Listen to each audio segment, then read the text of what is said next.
Hold on, what's that one song by Rick James? Is it Mary Jane?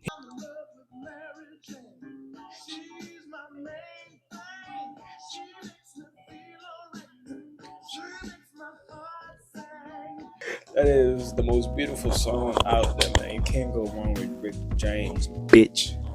But in today's video, I wanted to talk about something real quick. A person in the wrestling world, yes, I watch wrestling, the wrestling world, who is very, very underrated. And it's a female wrestler. And she has been very underrated for her whole career. And I hate that it turned out the way it did.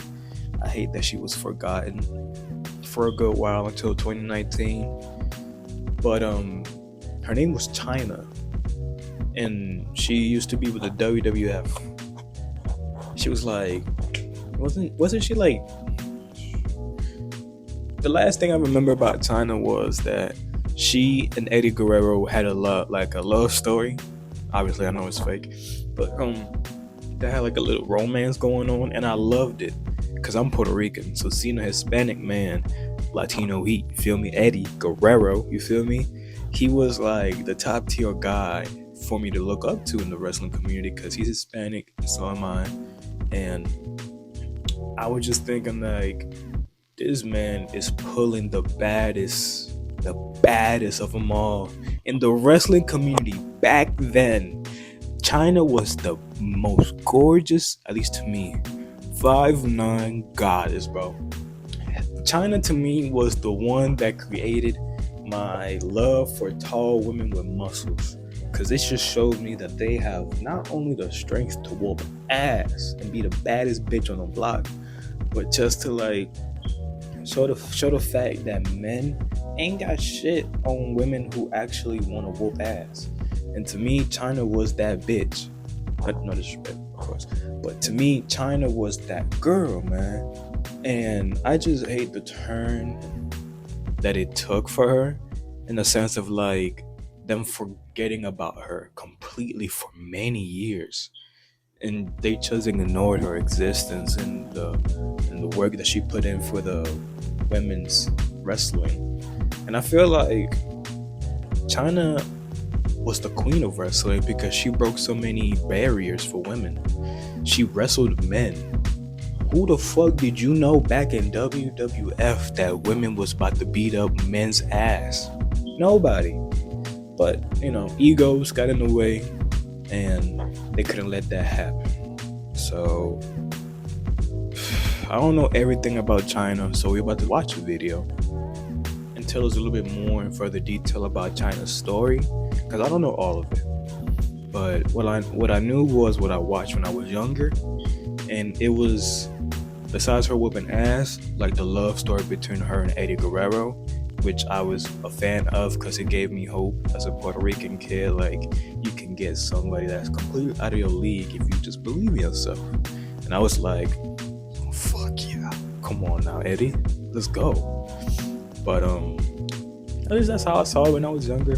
Now that I'm an adult, I'm like, yeah, let's watch this video and actually get an understanding of what happened to China and her story. And I'm gonna give my opinion, because what they did to her and forget about her, it was just wild to me. And they didn't even give her the credit that I feel like she needed, because she broke so many barriers that, I don't know, it's not appreciated enough, We finna be watching how China was used and abused in WWE by Age of Wrestling.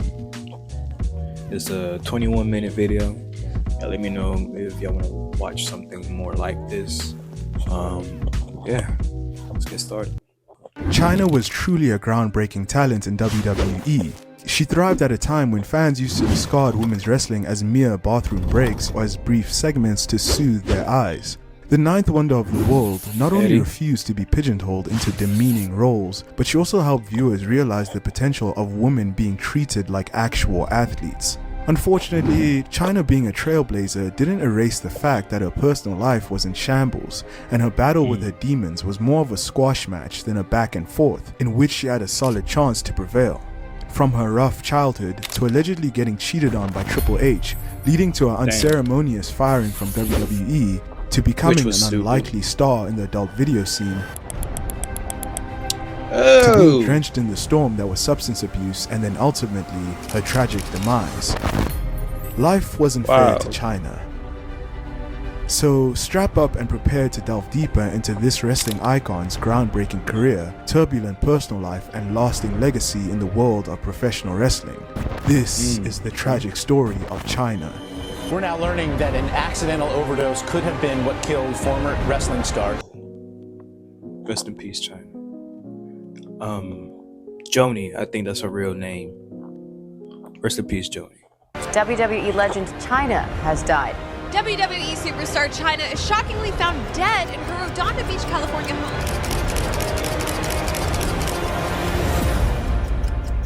I mean, how would you describe your career to somebody that never knew who? A nightmare. Years before she was shattering preconceived gender stereotypes, Chyna, just like any other human, was a little girl with dreams and aspirations of her own. She was born as Joan Marie Laura on December 27, 1969. Unfortunately, young Laura didn't get the privilege to enjoy a delightful childhood. Her parents divorced when she was around 4 years old, and throughout her life, she had 3 stepfathers and 1 stepmother. Chyna had a hard time with father figures growing up because her first stepfather threatened to commit suicide at one point, while her biological father had a problem with alcoholism. Her home environment that she grew up in was so tumultuous, in fact, that one time she accidentally stabbed her mother in the thigh with a butcher knife. Going through all of this was incredibly traumatic for the young Chyna, and from 1973 to 1983, she, her siblings, and her mother moved several times because of their unstable life. Chyna revealed that in the 7th grade, she was SA'd by a much older teacher. By the age of 13, her mental health was so bad that she developed bulimia. She had gone through so much at such an early age that it was no surprise that she eventually started dabbling in drugs. Her mother eventually caught her, and she left home at 16 to live with her biological father when her mother tried to force her into a drug rehabilitation facility in order to sort out her drug issues. When she was 16 and searching for meaning in the world, she came across something that would change her life forever, and that is bodybuilding. She began working out, and because of her good genetics, she became extremely strong. She became so strong, in fact, that when she was developing an ovarian tumor, she did not feel any pain because her muscles were so tight. This tumor was removed, but Chyna's trauma unfortunately extended into her college years, as while she was studying at the University of Tampa, she was R-worded by 2 men when they found her drunk at a party. Oh my god, that pisses me off. That just pisses me off. Brother, why? Oh my god. I feel so sorry for women who go through stuff like that. Like, it just pisses me off. It doesn't make sense. I don't want to get into it, bro. She recovered from this traumatizing event and went on to work several jobs, including a waitress at a strip club and a belly dancer. She only worked these jobs so that she could pay the bills, but what she really wanted to do was bodybuilding. After college, Chyna began to regularly enter fitness competitions, but because of her large size compared to the other women and beauty standards in the 90s, she usually finished in last place. She was not appreciated in the fitness world, but one place where she felt that she could thrive was in the wrestling world due to her impressive physique. With the widely successful Attitude Era merely a couple of years away, Chyna started her pro wrestling training under the tutelage of Killer Kowalski. If this name rings a bell, it's because Killer Kowalski was a massive star back in the day, and he was the same trainer who had a hand in training the legendary Triple H. Circling back to Chyna, her training arc was a story in its own right.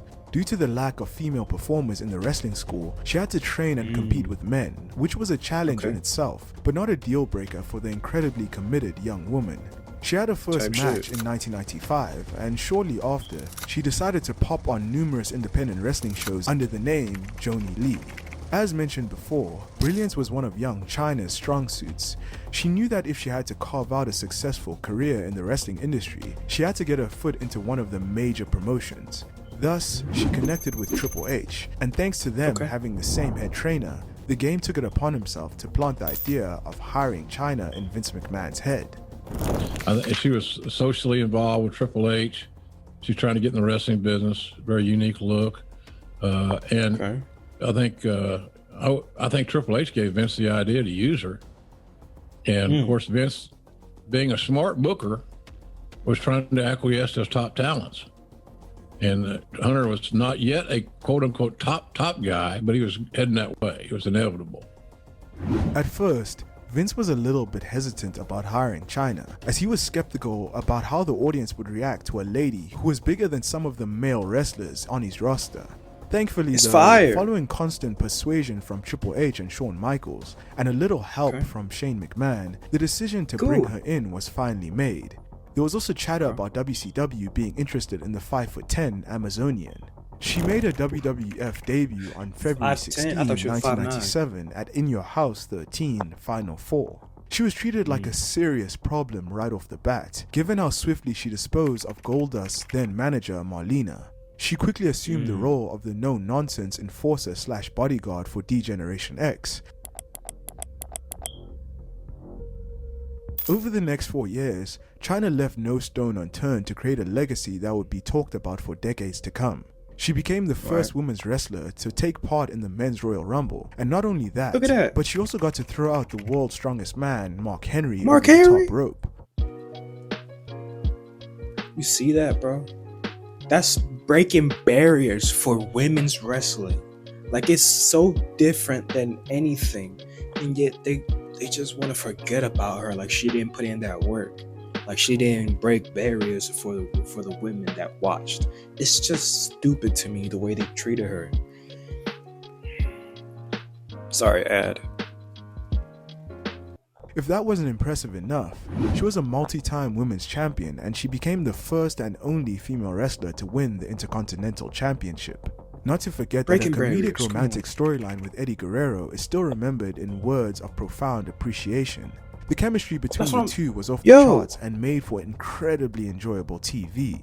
As successful Yes. and popular Chyna was in WWE, she had her detractors. Many people had the opinion that she was not a good wrestler and that she was always carried by other wrestlers in her matches. Many fans also said Bullshit. that they couldn't tell if she was a man or a woman, and they criticized her for looking too manly. There were also multiple accusations by fans that Chyna was on roids. Oh, stop. I hope not. I hope not. This accusation was not baseless though, because Chyna had the telltale signs of virilization caused by roid abuse. While she clearly had good genetics, her physique was definitely out of the realms of natural women bodybuilders, and later on in her life she also suffered from roid-related health issues. However, at the time, none of this mattered, because following a tough childhood and a difficult early adulthood, it started looking like Chyna had finally left her troubles in the past. Not only was she winning in front of the camera, but she was also under the assumption that she had found her forever love in Triple H. The pair were inseparable on the road, bonding over their dedication to a healthy lifestyle, a love of lifting weights, and a determination to plot their way to the top of the wrestling world. But little did she know that her Romeo and Juliet-esque love with the game and her meteoric rise to superstardom in WWE was only setting the stage for her unfortunate fall. The real-life power couple comprising of her and Triple H headed toward a split when Chyna found out that the game's storyline affair with the boss's daughter, Stephanie McMahon, was more than just a storyline. Triple H was actually cheating on Chyna in real life with Stephanie McMahon, leading to the end of their relationship. The fuck for? You know how bad Chyna is. Sorry, was. And I'm not saying that to like sexualize her. I'm just saying like she was like I don't want to say the wrong thing, but she was just this beast of a woman that it's like she cared. She like if you saw her, okay, I know it's a storyline, but the way she like cared in the Eddie and her storyline, it's like you saw her that she was even though she's strong as fuck, that she had a heart, that she cared, that she had feelings. Just because she's a female with muscles doesn't make her any different from any other female. And the fact that she was treated so like harshly without any remorse is just insane to me. How'd you find out he was cheating? How'd you catch him? I found Right. a note, actually. Yeah, I found a note. Like a written note? A written note. What did it say? From Stephanie. From Date of the Year, like tucked away in his briefcase. What the fuck? What was in the note? Just a note from her saying, how much she loved him, and she was on the airplane or something, writing him a love note, and the date was dated like a year beforehand, so that's how I knew. Her breakup with the cerebral assassin didn't help her position in the sports entertainment giant, as Triple H had a lot of influence backstage. She then made a few mistakes that soured her relationship with the top WWE brass. First up, she demanded a contract that would boost her downside guarantee to $1 million a year. Mind you, this was in the late 90s and early 2000s, and only the absolute certified drawers were making that much. While there's no denying that China's contributions to the company and changing the perception of women's wrestling were astronomical, the high-ups excused themselves from offering a contract that big to China and only offered her $400,000, which was a large amount for women in those days. But China still rejected this, causing negotiations to stall, and that put her relationship with WWE on the rocks. Being a wrestler in the WWE isn't the only way to rake in the big bucks. WWE superstars have collaborated with other brands, appeared in Hollywood projects, and so on. So it shouldn't come as a surprise that towards the end of her run in WWE, China's unique build caught the eye of those outside of the wrestling business. And thus, during her prime, she was asked to pose for Playboy. It turns out that this would lead to another rough patch in her already rocky relationship with the WWE. I mean, can't you blame her though? She is a divine woman. She's glorious. All her muscles, all her height. Ooh, she was glorious. She is glorious. So I don't blame her for trying to, hey, I'm a female, you dig? I'm a boss bitch. But I don't know, maybe the Playboy thing is a little too far. You're not just showing your beauty, you're showing a lot more. And I don't know.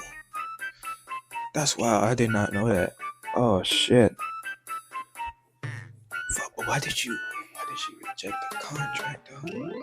This is what China's former manager, Anthony Anzaldo, had to say about it.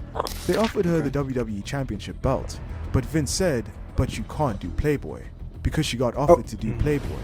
She chose Playboy over the belt. She went and got her boobs done 1 week and didn't tell Vince, and when she came back, he was pissed. China was evidently on the bad side of Vince, and by the end of 2001, she was unceremoniously let go by the WWE. Why is Vince so controlling? Well, it was literally pulled the rug out from underneath me, because I went from this billion-dollar commodity, right? In this business, just like on the street, nothing. Despite her release, China was fully aware of her widespread popularity. She decided to shoot for the sky and make a name for herself in TV and film. She landed various commercials and appeared on a special celebrity edition of Fear Factor, along with multiple other reality TV shows. However, her quest to become a major player in Hollywood didn't pan out according to her expectations. Going to Hollywood wasn't the only non-wrestling venture that China had in mind. After her release from WWE, she found herself engulfed in the world of adult films. Her debut adult film, titled One Night in China, was released in 2004, and it featured her and her then boyfriend, Sean Weltman, also known as X-Pac. This guy. The explicit movie sold over a whopping 100,000 copies, and while its successful performance would have called for an immense celebration, China claimed that the lewd film was released without her consent, and she didn't get any money from the release. This, however, didn't stop China from appearing in a second adult video in 2009, titled Another Night in China. In 2011, she took the plunge and she starred in her first professional adult film for Vivid Video, titled Backdoor to China. She also starred for Vivid She-Hulk, how many in the parody films? of the Avengers, released in May of 2012.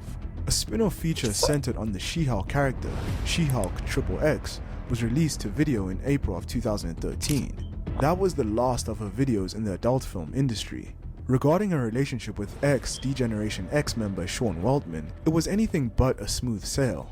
Weltman confirmed that Triple H had warned him about going out with China, as it might lead him down a path that he would regret. Waltman still followed his heart and found out the hard way that his fellow clique buddy was right. From engagements, repeated breakups and patch-ups in the span of 2 years, to China getting arrested for allegedly hitting Waltman in the presence of his kids, no one got out of this relationship in a better spot.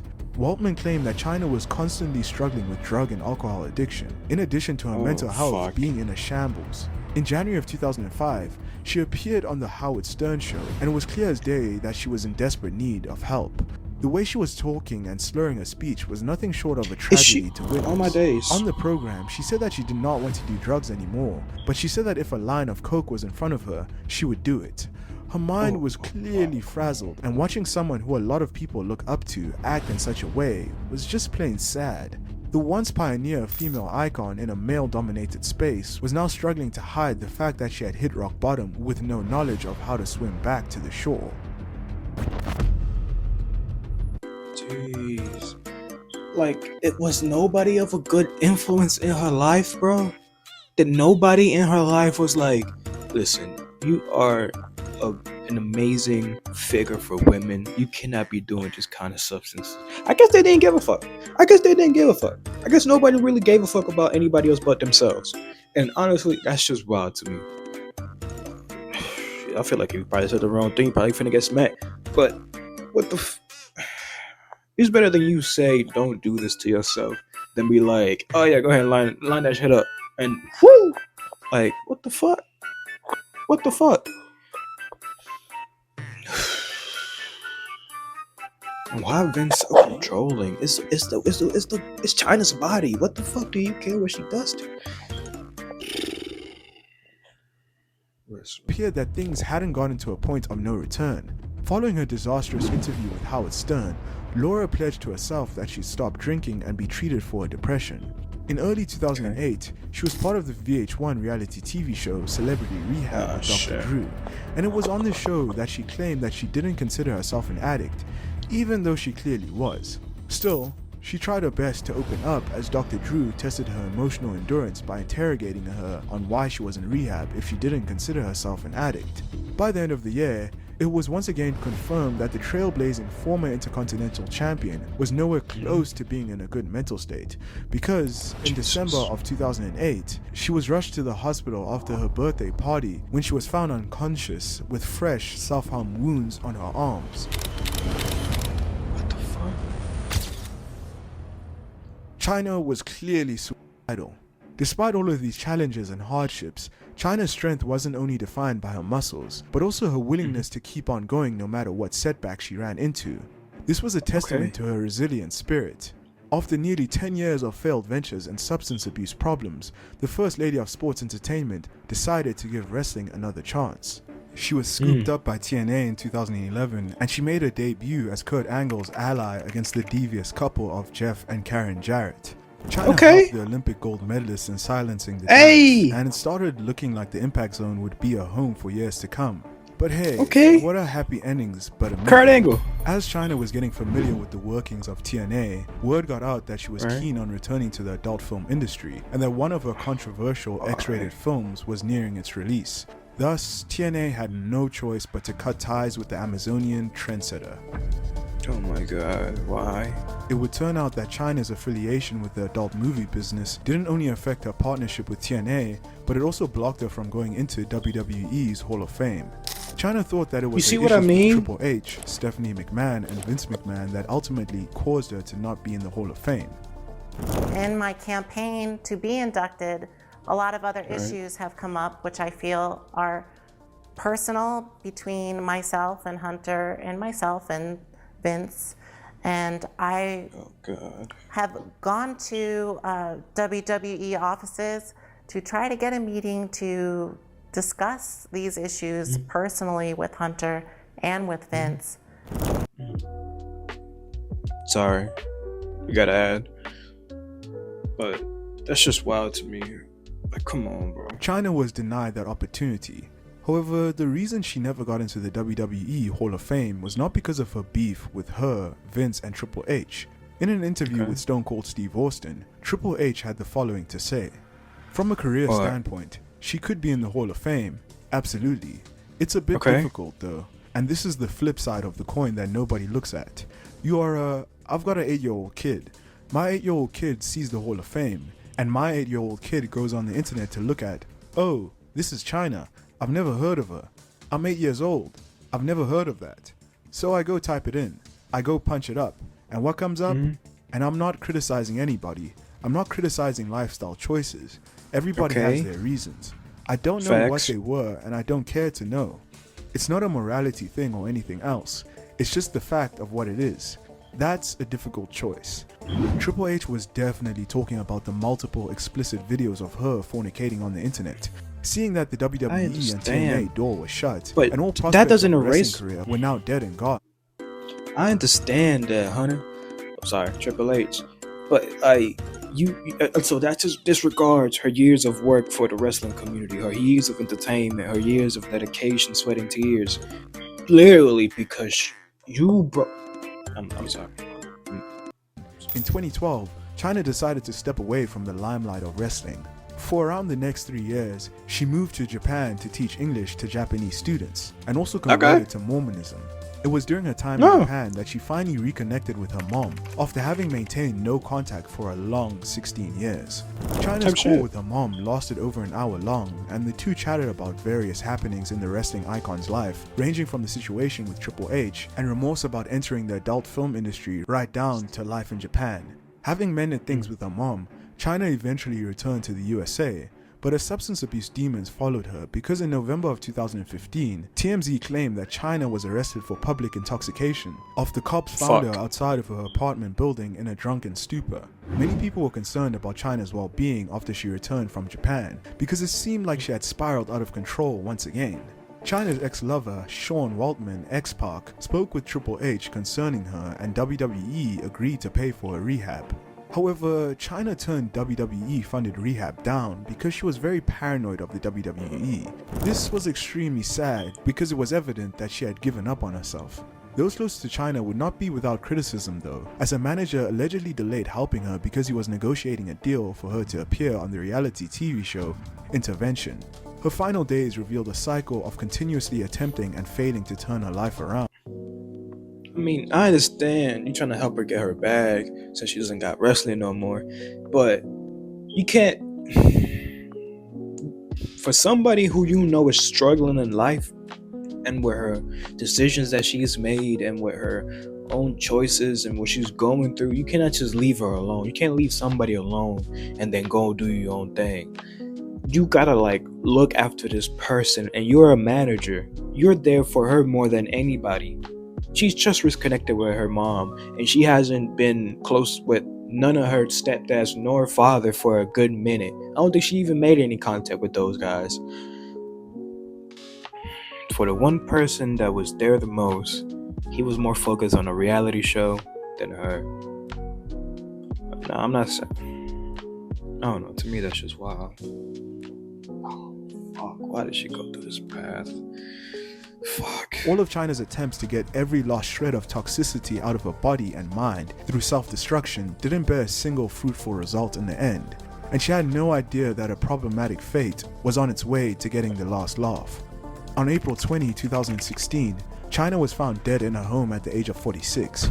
Multiple outlets reported that China's death was accidental due to consuming alcohol and prescription drugs. Her body was found by her manager, and according to him, China died on April 17, and he found her 3 days later after not being able to contact his client. Emergency medical responders pronounced her dead on the scene.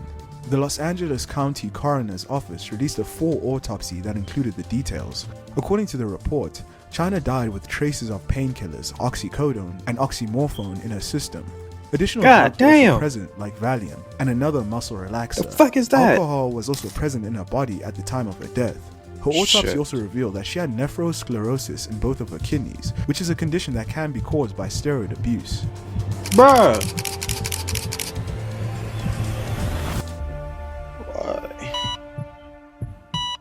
Alright, that's wild. Oh, that's just crazy. It's nothing less than a tragedy that China's real-life struggles and controversial career choices prevented her from getting her flowers while she was still alive to enjoy them. Her influence is palpable across today's uber-competitive women's division though. Rhea Ripley, Look at who that. many fans dub as this generation's China, admitted that she's proud to be compared to such a groundbreaking personality. While she has yet to receive a solo induction into the WWE Hall of Fame, China received a posthumous one as a member of D-Generation X in 2019. What's more poetic is that her long-awaited induction took place during the weekend which featured women headlining a WrestleMania for the first time ever. There's no denying that if she were alive to witness the iconic triple threat bout between Becky Lynch, Charlotte Flair, and Ronda Rousey, she would have teared up with delight, knowing that everything she did to fight against all the odds to elevate the status of women in the pro wrestling realm was worth every drop of blood, sweat, and tears. China transformed women's wrestling. Alright, that's that.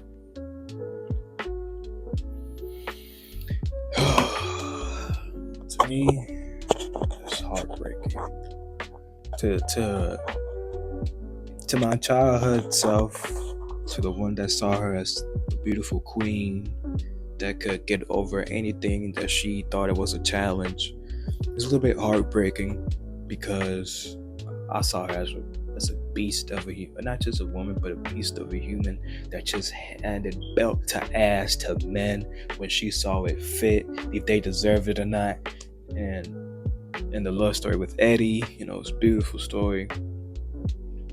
And I just seeing how her life started, like with her parents not being what they're supposed to be parents. They was using all types of things, drugs, alcohol, not being really with her actual parents. She mainly had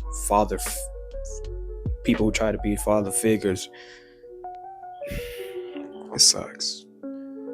I'm glad I saw this because it gave me a reality check of wrestling and of what really happened behind the scenes, and that it's just deeper than what I really thought.